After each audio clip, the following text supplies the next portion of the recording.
As I said a moment ago, we humans have an innate tendency, as ironic as it may seem, to remake God over in our image. How many times have I been told, I like to think of God as... I feel like I'm told that every week, sometimes every day. Or, my God would never. Like you got a pet God on a leash? Friends, God is not a reality you and I create. We can all, thousands of us in this room, be wrong about God, and it changes Him? Not at all. No, He is who He is. And we know what we do about Him because He has revealed Himself to us. And unlike these gods that Paul wrote about, the true God is speaking to us. And He is speaking to us even this evening through His Word by His Spirit. And He is not a creation of you or me. He is not like us. He is no creation at all. He is the Creator. He's not the one who began in your wish-fulfilling revelations.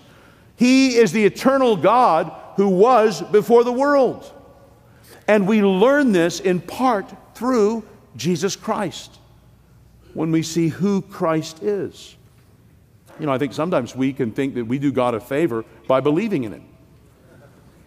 The way we talk about testimonies sometimes and report things, we brightened His day by deciding to pay Him a visit.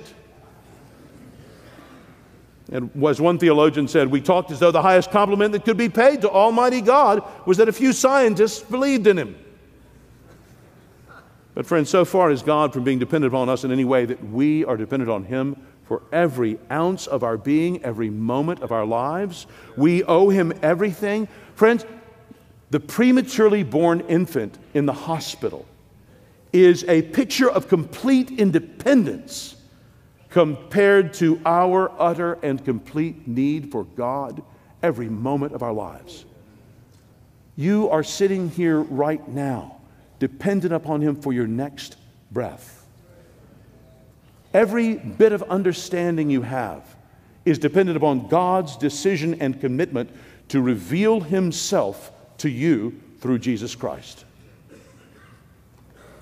He is before all things, and in Him all things hold together.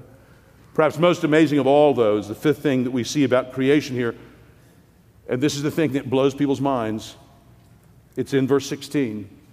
It's this idea that creation is not just by Christ and sustained by Christ, but that creation is for Christ. Everything that's been made has been made literally for Him. Christ is the purpose of creation. For Christ all things were created. Consider that it was made not only by Christ but for Him. Do you notice those two little words in verse 16? For Him. In the original, literally, some of your translations might even have to Him, which really just strengthens that sense of purpose.